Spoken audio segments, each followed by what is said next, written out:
Hello, everyone. Welcome back to Breakpoint Breakdown. We are so glad that you could join us. I'm Luke, and I'm glad to be joined by Chase once again today. Day 10 at the French Open today. Only 5 days, I think, remain. So, really getting down into it. Today was the first batch of the quarterfinals. We had Musetti taking on Tiafoe initially, and then it was Tommy Paul and Alcaraz at night. And Musetti Tiafoe was pretty close for about 3 sets. Musetti kind of ran away with it in the fourth, and the Alcaraz Paul was just a beatdown, wasn't it?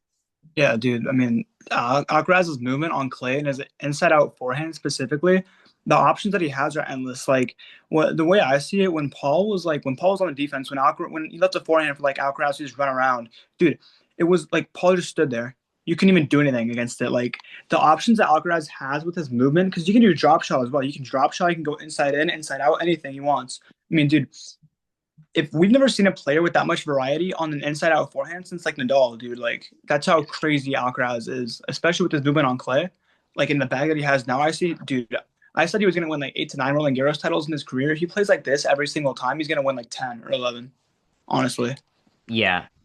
All right, so let's set the stage a little bit. So we knew coming in that Paul had the abdominal injury, but what we didn't know was that he also had a bit of an upper thigh injury, and it was taped up during that match. I think he took it off after the first set, but he had that injury as well, and it was clear that he was not moving well, and that was unfortunate.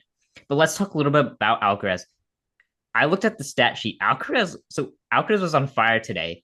He won 88% of his first serve points and 83% of his second serve points and faced zero break points.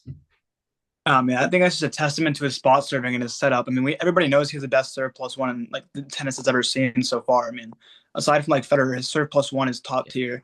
I mean, for me, I mean, with a player like him, dude, if he plays the way he's playing now, like he's played the whole entirety of Roland Garros to win the whole thing against Yannick, and I don't think it'll be that much of a challenge for him either, to be honest with you. Yeah.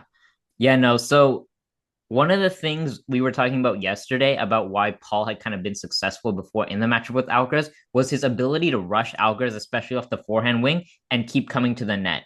The problem with that today, his forehand speeds were down today. He was about at around 68 miles per hour on that forehand, and Alcaraz was I think he was low 80s. That's not good. Yeah, That's what I'm gonna say. It's not good.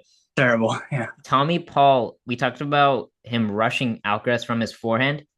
He couldn't get the speed on the forehand, and the forehand from Tommy Paul was just sitting up for Alcaraz. Alcaraz was just running around and smacking forehand winners. He had multiple triple digit winners today. yeah, dude. I mean, with a player like him, you can't leave a floating forehand. That's the same thing Yannick does to try to beat Alcaraz as well, keep him at the baseline. But if Alcaraz can get around a forehand, points 99% of the time, Alcaraz is winning that point, no doubt about it. Yeah. Yeah. Just want to mention credit to Tommy Paul for coming out and fighting today through that injury Yeah, because he could have just I mean after that first set bagel he could have just said I'm done. yeah, I'm retiring. But he stayed out there and fought there and he made it a contest in that third set. It was good to see him it be was good. Yeah, competitive in that third set. yeah, 6-4 ending. I mean, it's good for him, but I mean, still 6-0, 6-1 is not very good to look at. Yeah. All right, Carlos Alcaraz, he's into his third consecutive semifinal at the French. Do you have anything to add, or should we get to the second quarterfinal? I mean, that's the three consecutive semifinals is kind of crazy to be honest. I Yeah. mean, it just shows what he's going to do in the future of Roland Garros. So I think it's a precursor to what we're going to see in the coming years. But yeah, nothing much off that. All right. Let's get to the semi or not the semi, the quarterfinal that happened before that. Musetti, who fought past Frances Tiafoe in a bit of a tight four setter, I guess you could say. The first 3 sets were definitely close. Yeah. It's his second major semifinal, Musetti, and it's his first at the French Open. Uh, there was a bit of a contentious moment at 3-5 in the second set. We'll talk about a little we'll talk about that later. We'll talk first about the match and then we'll get into the controversial topic at the end. Chase, what do you have to say about this match though? For me, with the windy conditions that they were playing, I was able Yeah. to catch a bit of it while I was eating lunch at break during my work. But for me, I felt like it was more of a push off than just a couple of cat and mouse points. I feel like Musetti's defense on clay is top tier. I definitely think, however, that he cannot play consistent offense and aggressive offense against Tiafoe. I just think Tiafoe's movement sucks, to be honest with you, which is why he couldn't take advantage of it. But I mean, for me, like I don't think Musetti's power in his offense is what's going to keep him from beating Alcaraz or like center if he even gets the center. He can play defense on clay for hours, but if you can't get any offense and you play guys like Sinner and Alcaraz who don't make unforced errors like Tiafoe, I mean, dude, in the last game of the third set, Tiafoe had like two or three unforced errors. I mean, when you do that, it's Yeah, easy momentum. Yeah, I yeah, mean, you can't do that. yeah, you can't do that, especially in a quarterfinal of Roland Garros. You can't be doing that. So I mean, for me, I feel like Musetti is a good clay sort of pusher, and not to say he's a pusher, but I feel like he does not play enough offense that he can, which is why I don't think he's going to beat Alcaraz that much, which is why there were a lot of like cat and mouse points and like just pushing points throughout this whole game. I mean, Musetti's serve, however, is one of his best weapons. Not only a weapon, but his most consistent thing about his game. Spot serving. Yeah, no, not spot serving specifically, just consistently serving. Like I don't think I saw an entire double fault from him the whole Oh, okay, match. okay, I see. Yeah, yeah, his serve is very, very consistent, easily to rely on. But yeah, that's all I have to say for that. So I guess in the grand scheme of things, Musetti was just able to grind Tiafo down. Yeah, basically, and win a couple of cat and mouse points that just killed Tiafoe's momentum. Yeah, Yeah, yeah. Musetti, he's a beauty to watch, and you did a little bit of a preview for that Musetti Alcaraz semifinal that is set. It'll be the first one on Friday, most likely, and on yeah. Thursday we'll actually do a preview show for those semifinals that we get. So we'll dive deeper into both of those. And by the way, Chase, clap it up for us because we both said that this semifinal was going to happen in our preview 2 weeks ago. Yeah. Uh, So we got this one. And I think we both had Sinner Djokovic as well. So we could get that tomorrow. We'll see. hopefully, dude. Hopefully, we get our draw. Yeah. All right. I guess we should get into the controversial moment then. Yeah, Musetti wins the first set 6-2. And then Tiafoe won the second set 6-4. But Tiafoe, after he held at 4-3, Musetti a little bit frustrated, and a ball rolls over to his foot, and he kind of kicks it up, and it hits a lineswoman. I think kind of in the chest area. It didn't hurt her at all. She was able to continue her job. Didn't seem like it affected her at all. To be honest, Musetti went over and apologized, as he should have. So that was good. But Chase, do you think Musetti should have been defaulted?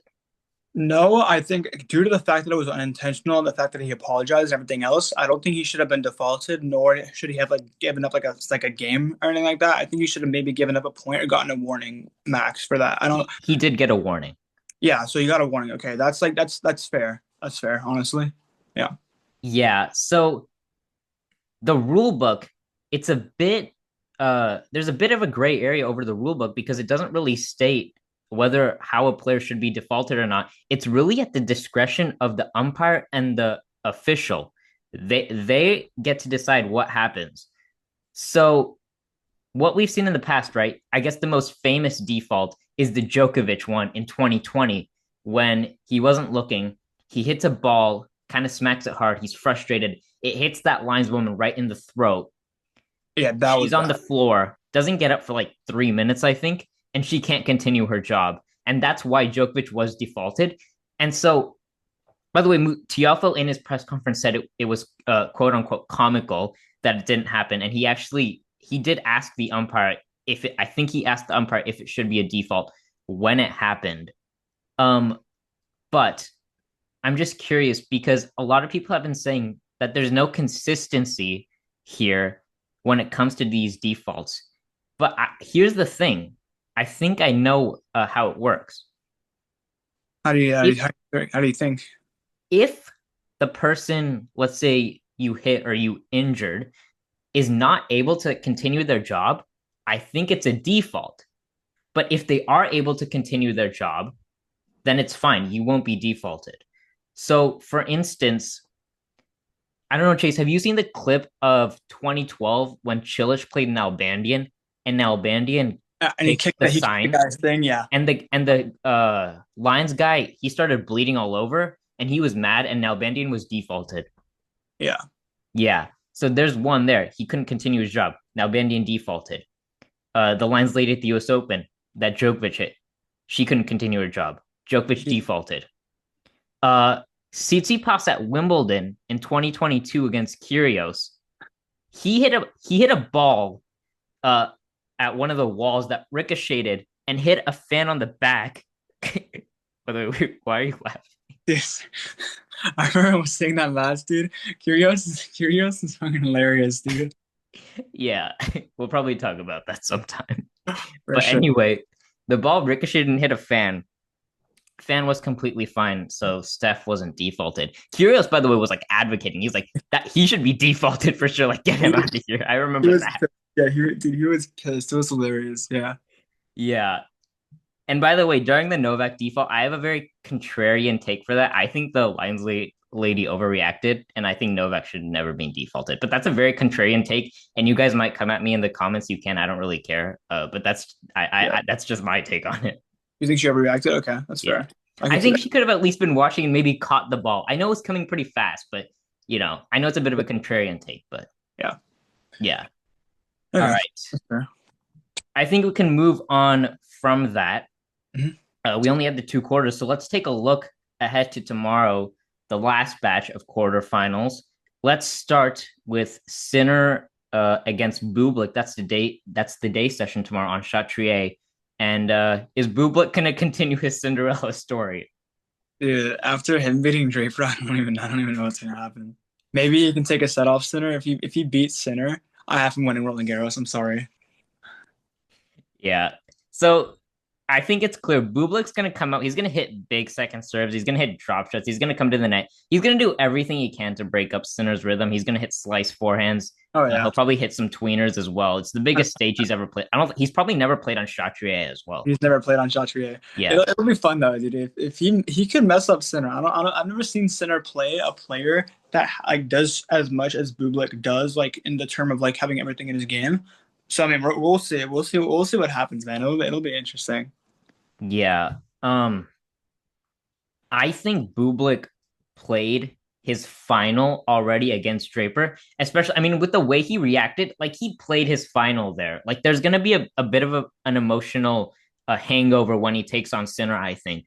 I mean, the way he reacted, he fell on the floor like he won the tournament. I mean, he was in tears. Like, I think it's going to be Sinner in straights, to be honest. Okay, that's an honest take. That's a fair take. I mean, his Sinner's been destroying everybody, so yeah, I can see that happening as well. So, are you taking Sinner in straights? What's your prediction? I'll take Sinner in four. Sinner in four? Okay. I think there's gonna be at least one close set. I think there'll be like a tiebreak in there somewhere. Probably, yeah, 100%. I'm thinking it's gonna be like a 3-6-1 or something like that. 3-6-1, yeah. Yeah. It's about Yeah. sounds about right. One being at the end, yeah. Yeah. Yeah. All right. Interested to see what happens there, but let's get to the big one. It's the night match. It is it's the match of the quarterfinals. Zverev, Djokovic. I'm so excited for this one. It's a potential five setter. What are your early thoughts here? Oh man, I think Djokovic has a lot of confidence coming into this match, Yeah. considering he's won every single match so far in straights. And then Zverev just beat Kaboli, correct? Yeah, and then he got the retirement against Greek Sport. Yeah, Zverev with that retirement, I feel like he won't have as much play time as Novak, which might hinder his gameplay a little bit, considering like, against Novak, you have to adjust to what he does. But I feel like they both play rally ball. We're definitely going to get like 30 ball rallies and everything like that. I Yeah. mean, Yeah, that's what it'll I was gonna say. Like, even if the match goes straight sets, it'll probably be 3 hours. yeah, yeah. It'll be interesting what happens. I don't really know what to say. I'm still 50-50 on it. What Yeah, about you? it's I think it's a pick 'em as well. Let's dive into that AO match that they played. I Yeah, know it was one set, but let's talk about it because it was an hour and 20 minutes. It was a long set. 7-6. Zverev won the tiebreak. Obviously, Novak was injured and retired. But I want to talk about that match because I remember we were both watching and I remember texting you, Chase, that Zverev was just extremely passive on that forehand. And there's two things here. I don't know if Zverev was nervous or because he knew Djokovic was injured and was trying to prolong the rallies. That's I don't know what Zverev was thinking there, but I knew he was super passive in that match, and it just worries me a little bit. yeah. No, he's been passive on his forehand his entire career, but since he Yeah, started maturing as a player, I mean, I don't think it's good for him. I think he can play offense on his forehand very strongly. I feel like he can play angles very well. If he can have that confidence going into a match versus Djokovic, it's going to be very hard for Djokovic to cover any ground on Zverev at all. Yeah. And also, I think when it comes to serve plus one, I think Novak is just far superior in the serve Oh plus yeah, one. yeah.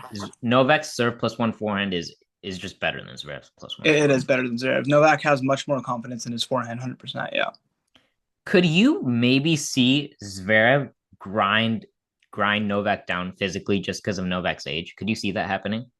Yeah, but I've also with Novak's court position, what I've noticed, he takes balls on the rise in the lineup a lot. I feel like like I said, we've seen Yannick do it. They both take balls on the rise and they play within Yeah. the baseline. I mean, if Novak can do that versus Zverev, which is what he's been doing almost his whole career ever since he matured as a player in like 2011, if he can do that for his whole career and he can do that now, as like he did with his whole career, I think he'll be fine. I don't think Zverev can grind him down like he used to unless Zverev plays short like box angles. If he can play corners of the box with his forehand and backhand, then yeah, he's going to grind Djokovic out. But if he only hits depth against Novak, Novak's just going to push it back. I mean, it's a matter of what angles Zverev wants to play and how he wants to go into this match with his game plan. By the way, two elite backhands going at it. Who do Yeah, you think gets the advantage in the backhand to backhand rallies, or do you think and it's then I'd say it's pretty even. I don't think neither of them use their backhand much for offense compared to like Nalbandian or like Agassi. even? Yeah, So I think it's more consistent backhands rather than aggression. So it's more 50-50. Yeah. yeah, yeah. Looking forward to this one. What I'm gonna say is ultimately, I just trust Novak more. I said it yesterday. I just trust Novak more in the majors. Zverev, we know, can get tight, especially at the tail end of a major of these matches. Yeah. And also, I just remember the Djokovic Alcaraz match at the Australian Open, and I know Novak got injured and Alcaraz kind of gave it away to him. But like after that match, I remember like that was kind of 50-50 coming in, and I picked Alcaraz. And I remember seeing the result after that match, and I was just like, man, like I really shouldn't doubt Novak. And I'm not gonna doubt him here. So I'm picking Djokovic in five. And Chase, I know you said it's 50-50, but I want to hear who you think is gonna win this. I mean, yeah, like I said, like you said, Djokovic is one of the best clutch factors of all time. I'm gonna go with Djokovic in five as well, honestly. Yeah. Yeah, Yeah, I think Djokovic in five.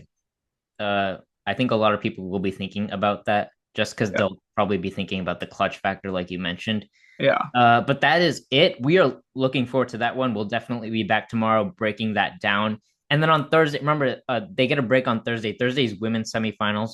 We might touch on Mhm. the women a little bit Yeah, yeah. on Thursday, but we'll preview the men's semifinals on Friday. So on Thursday, we'll release that video for you. But yeah, that's what's to come. Anything else? No, not at all. Um, Thank you all for your support. We have an Instagram as well, Yeah, Breakpoint Breakdown One on Instagram, no capitals. We have a lot of videos coming soon as well. we have a TikTok as well. Yeah, we do have a TikTok Yeah, as well. What's the user for the TikTok? I think it's Breakpoint Breakdown One as well. Okay, yeah. Follow us on the socials. We love your guys' support. We do this for the fans. We do this for the people, of course. You have anything else to say, Luke, or no? No, just hype for that Zverev Djokovic match. Yeah, yeah, we're hyped for Yeah. tomorrow. All right. Thank you all for watching. Like and subscribe. We'll see you in the next video.